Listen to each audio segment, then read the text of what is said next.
Dans ce tutoriel, nous allons voir comment fermer et afficher le panneau montage, comment ouvrir et fermer des séquences dans le panneau montage, la tête de lecture et sa position dans le panneau montage, le menu et la configuration d'affichage du panneau montage, comment fixer l'heure de début à partir du panneau montage, le magnétisme dans le panneau montage, comment ajouter, modifier et supprimer des marques dans le panneau montage, les paramètres d'affichage du montage,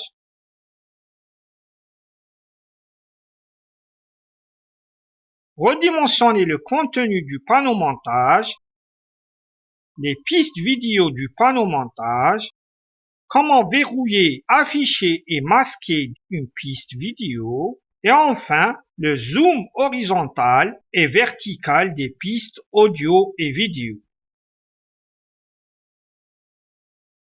Bonjour et bienvenue, je suis Ahmed Amin et vous êtes sur la chaîne Les Tutoriels d'Amin.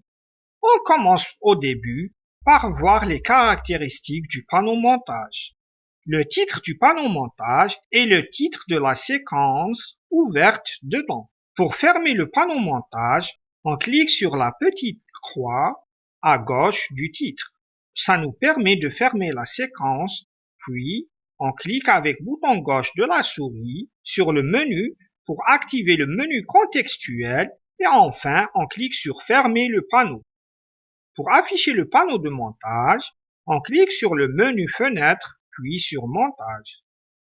Pour ouvrir une séquence dans le panneau montage, on clique dessus avec bouton droit de la souris, puis on clique sur ouvrir dans le montage, ou bien on double-clique sur la séquence. On crée une nouvelle séquence, chose qu'on a vue auparavant dans le tutoriel numéro 4. Je vous laisse le lien en haut et dans la description. On donne un nom à notre séquence. Une fois terminé, on clique sur le bouton OK pour valider. On remarque que nos deux séquences sont ouvertes dans le panneau montage. Donc, on peut ouvrir et fermer autant de séquences qu'on a créées dans le projet. On ferme notre séquence. On ajoute notre première vidéo dans le panneau montage. On clique dessus avec le bouton gauche de la souris. On maintient le bouton enfoncé. Puis on fait glisser la vidéo jusqu'à le panneau montage sur notre séquence. Notre panneau de montage a une tête de lecture. On peut la déplacer en cliquant dessus avec le bouton gauche de la souris. Puis on la décale à droite ou à gauche suivant le besoin. On peut fixer la position de la tête de lecture par la saisie d'une valeur temporelle, c'est-à-dire saisir un temps pour lequel la tête de lecture doit se positionner. Le panneau montage a son propre menu. On l'active en cliquant sur les trois petites lignes à droite du titre de la séquence. On trouve dedans plusieurs options à cocher. Par exemple, si on clique sur barre de la zone de travail, une barre grise en dessous de la tête de lecture disparaît. Cette barre nous permet de marquer la zone sur laquelle on travaille, c'est-à-dire tout ce qui se trouve en dehors de cette zone ne sera pas visible dans le résultat final. Pour la réactiver, on clique une autre fois sur le menu, puis sur barre de la zone de travail. On peut réduire ou augmenter la taille de la barre en cliquant sur son extrémité avec le bouton gauche de la souris. On maintient le bouton enfoncé, puis on décale l'extrémité bleue vers la gauche ou vers la droite. Vous pouvez toujours travailler sans avoir la barre de zone de travail affichée. On remarque que le code temporel affiché dans la timeline concerne les images de la vidéo, puisqu'une vidéo est un ensemble d'images. Chaque graduation concerne une image, c'est-à-dire la tête de lecture suit les images affichées de la vidéo d'une image vers une image suivante. Pour afficher les unités de temps pour l'audio, on active le menu Puis, on clique sur Afficher les unités de temps audio. On remarque que le code temporel de la timeline a augmenté. Auparavant, la tête de lecture suivait le déroulement des images de la vidéo. Maintenant, on peut suivre le déroulement du son aussi, c'est-à-dire on peut positionner la tête de lecture à n'importe quel endroit dans la partie audio. On désélectionne Afficher des unités de temps audio. Autre option importante à savoir, on peut afficher ou masquer les nombres de l'échelle temporelle. Pour ce faire, on active le menu du panneau montage, puis on clique sur Nombre d'échelles de temps.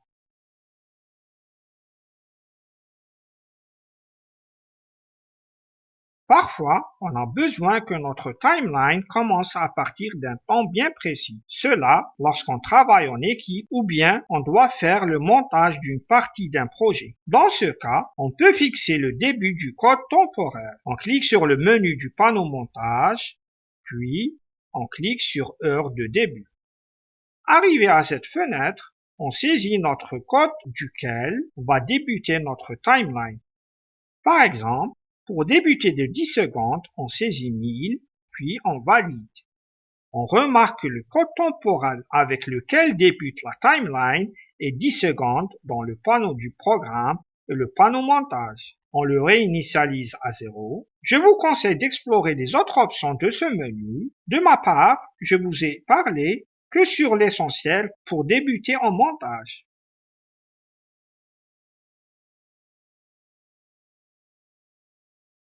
Le panneau montage a 5 boutons situés à gauche en dessous du code temporel. Les boutons actifs sont colorés en bleu. Le premier bouton concerne l'insertion et le remplacement des séquences. Le deuxième bouton concerne le magnétisme, chose très importante durant le montage. Pour voir son utilité, on ajoute une vidéo à notre séquence. Si on clique sur le bouton magnétisme pour le désactiver, puis on déplace la deuxième vidéo pour la mettre à la fin de la première, on remarque que rien ne se passe. Par contre, si on active le bouton magnétisme et on essaie une autre fois de placer la deuxième vidéo à la fin de la première, une ligne noire et un petit triangle apparaît, nous indiquant qu'on est pile à la fin de la première vidéo. Donc, le bouton magnétisme est très important pour positionner les partitions dans le panneau montage. Assurez-vous toujours qu'il est actif lorsque vous commencez votre montage. Le troisième bouton concerne la section liée. Le quatrième bouton est un bouton qu'on a vu auparavant dans les panneaux moniteur source et moniteur du programme. Ce bouton nous permet d'effectuer une marque. Si on fixe la position de la tête de lecture à 2 secondes, puis on clique sur le bouton dans le panneau montage, une marque verte apparaît dans le panneau montage et le panneau moniteur du programme. Pour modifier les caractéristiques de la marque, on clique dessus avec le bouton droit de la souris pour activer le menu contextuel, puis on clique sur Modifier une marque. Arrivé à cette fenêtre, on saisit un nom pour la marque, on choisit une couleur et enfin on valide en cliquant sur le bouton OK.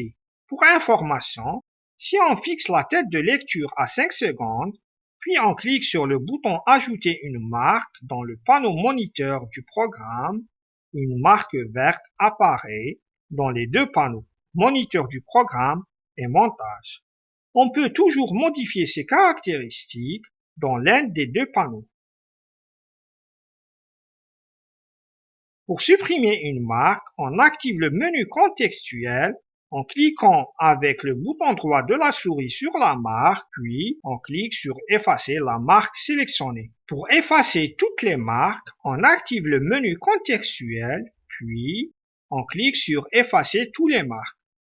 Le dernier bouton du panneau montage est le bouton Paramètres d'affichage du montage. Ce dernier permet d'activer un menu contextuel contient plusieurs options à activer ou désactiver concernant l'affichage du panneau. Par exemple, si on veut masquer les noms des vidéos, on clique sur l'option Afficher les noms vidéos. On remarque que les noms des vidéos disparaissent. Bien, Pour les réafficher, on clique une autre fois sur l'option. Si on veut par exemple réduire la taille de toutes les pistes, on clique sur Réduire toutes les pistes. On remarque une réduction dans la taille des pistes. Par contre, si on veut augmenter la taille des pistes, on clique sur Développer toutes les pistes. Chacun a ses préférences. Sinon, vous pouvez toujours modifier leur taille manuellement. Je vous conseille d'explorer et d'essayer toutes les options de ce bouton.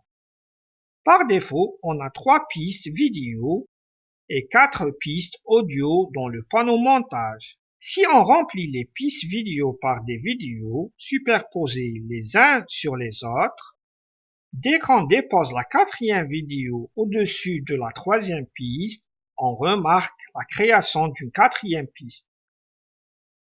On supprime les vidéos 4 et 3.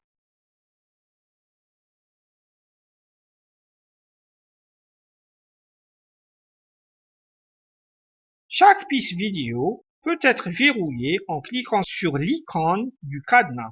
Elle devient assurée et ne peut pas être manipulée. C'est très utile lorsqu'on ne veut pas la modifier par erreur. On déverrouille la piste en cliquant une autre fois sur le cadenas. Chaque piste a un nom propre à elle. Pour les vidéos, V1, V2, V3, V4. Et pour l'audio, A1, A2, A3 est principal. Chaque piste peut être masquée en cliquant sur l'œil. En cliquant une autre fois sur l'œil, le contenu de la piste s'affiche dans le panneau moniteur du programme.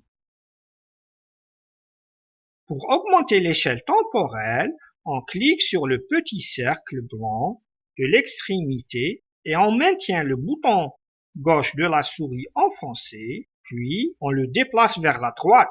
Dans le cas où on veut réduire l'échelle temporelle de la timeline, on maintient le bouton gauche de la souris enfoncé et on décale le petit cercle blanc vers la gauche. De même, pour réduire l'échelle des pistes, on clique sur le petit cercle blanc avec bouton gauche de la souris et on maintient le bouton enfoncé, puis on fait descendre le cercle blanc vers le bas.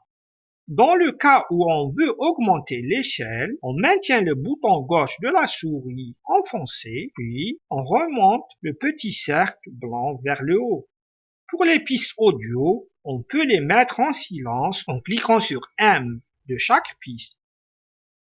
On va voir les caractéristiques des pistes audio prochainement dans un tutoriel dédié à l'ajout du son dans notre montage. On peut agrandir le panneau montage en double-cliquant sur son en-tête. On peut le réduire en double-cliquant une autre fois sur son en-tête. Si vous avez des questions, n'hésitez surtout pas à me le faire savoir en commentaire. Je serai ravi de vous répondre.